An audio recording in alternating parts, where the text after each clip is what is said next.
Postman, luxuryloops.com, man. Woo, got a banger on our hands. Now I already got the hook written for this track, man. It's gonna be a R&B type of track, but you know, bounce, so up tempo. You know what I mean? You could even get a rapper on one of the verses. That was kind of the feel I was going for, something that bang out in the club. So I want to break down the beat and just show you how I did it, and give you some tips that you could add to your production skill set, and probably, you know, come up with something crazy. So first of all, I used the Grammy pack. Shout out to luxuryloops.com, the Grammy pack. And I'm gonna show you, I did this beat kind of differently because I wanted to be a little more creative in myself. I said, you know what's pretty cool about the Luxury Loop packs is that I can fit them to any tempo with the MIDI files and everything. So I said, instead of going to try to find a loop first, a melody loop that I like and manipulating, I said, what if I create a groove first and find a loop that I normally probably wouldn't have used for these type of drums, and put them together and come up with something crazy. So when I first started the beat, I said, let me get a nice groove going with the drums before I do anything else. So when I first came up with, I started with this here.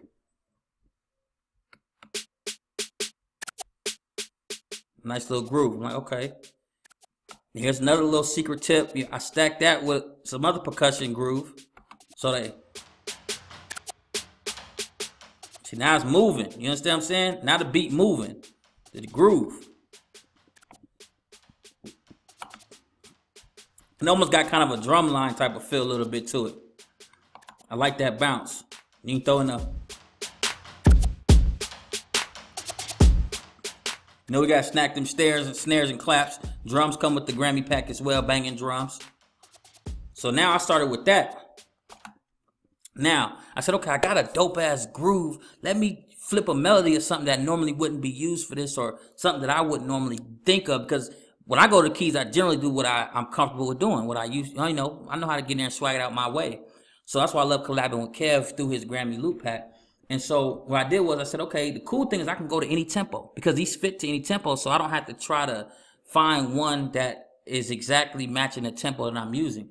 So I chose one. This one's actually 147, but I could have chose one 100 tempo, 160. It doesn't matter, you know, because it fits to whatever my track is.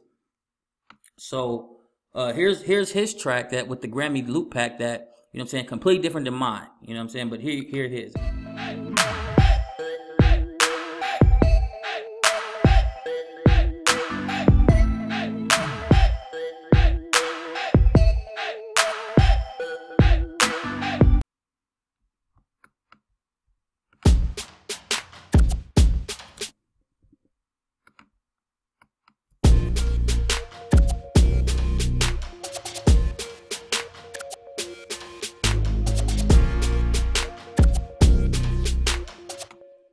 So you see totally different tracks. I made it my own swag. So I'm not just taking a loop and you're going to say, well, Postman, you're not producing how. So I created something totally different. You know, and that's the beauty of it, man. It's endless type of creation with this. I'm so inspired to do it quickly.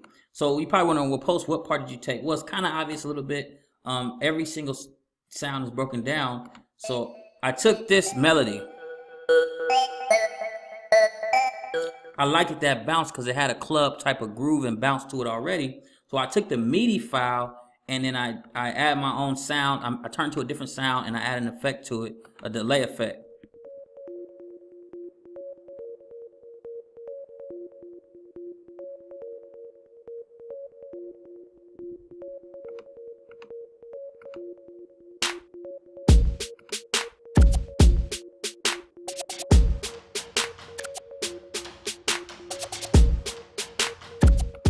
Now, as you can see, you know, so it had a little groove to it. Now, of course, that wasn't the whole beat, of course, but, you know, it had a little groove to it that I like. I said, that's a good starter for something that can bang out in the club.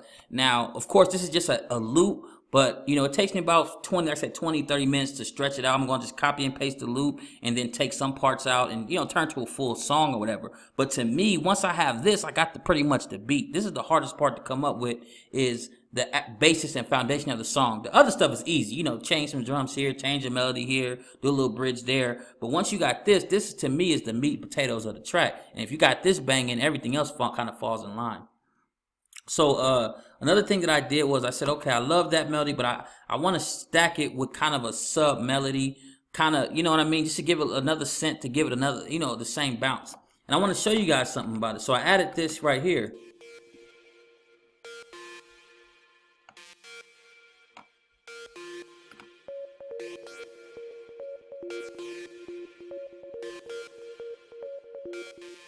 Now, if you listen to it, it sounds a little off, right? It's a little the do do. It's not hitting exactly with the main lead melody. And the reason why you do that is so it can have swing. So a swing, you know what I'm saying? Boop boop and then boop boop. You know what I'm saying? So a lot of times when you say, well, why is my beat stiff, or why I'm not getting that swag? It sounds kind of robotic. It's because everything's exactly on 1 2 3 4. 1 2. It's robotic. So they sound kind of off if you just solo them together. Pay attention.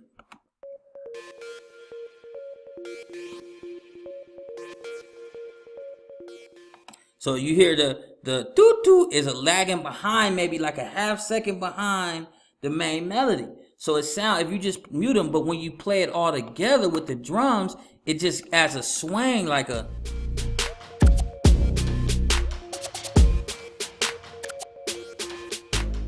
It's not quantized, you know what I'm saying? So that's how you get out of having stiff joints. You want it to swing, you know what I mean?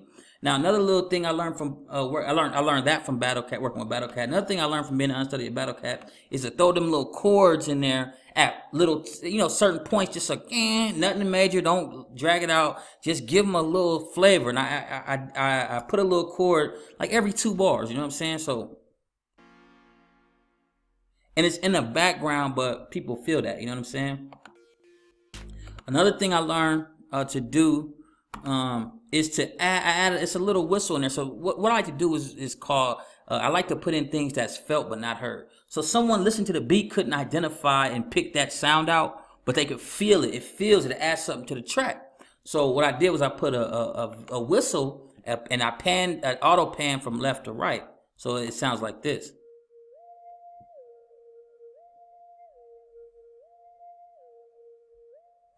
Felt but not heard. Now, to be honest with you, this beat gave me a little trouble. And I'm going to tell you what the trouble was. I had to come up with a bass line. And so what happened was I tried an 808. I said, it's not working. I had another bass line. It was good, but I'm like, it doesn't have that And what the problem was I was holding the bass notes. And it was like a different type, and it gave it the beat different type of feel. So what I did was, I want this song to bounce. So I'm going to give you one of my tricks, one of my techniques for getting songs to bounce as well, your basses to bounce. And even your melodies to bounce. So this is the bass line.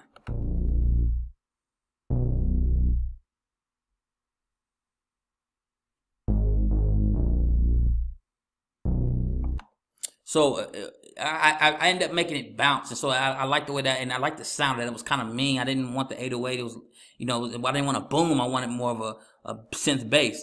And then a trick that you can do when you want to make a club banger or a club bounce, use half semitones. What I mean by that is, like, let's say you're hitting G, say you're hitting G, hit G sharp as your next note. If you're hitting G sharp, hit A as your next note, and or you would call that a half step in layman terms.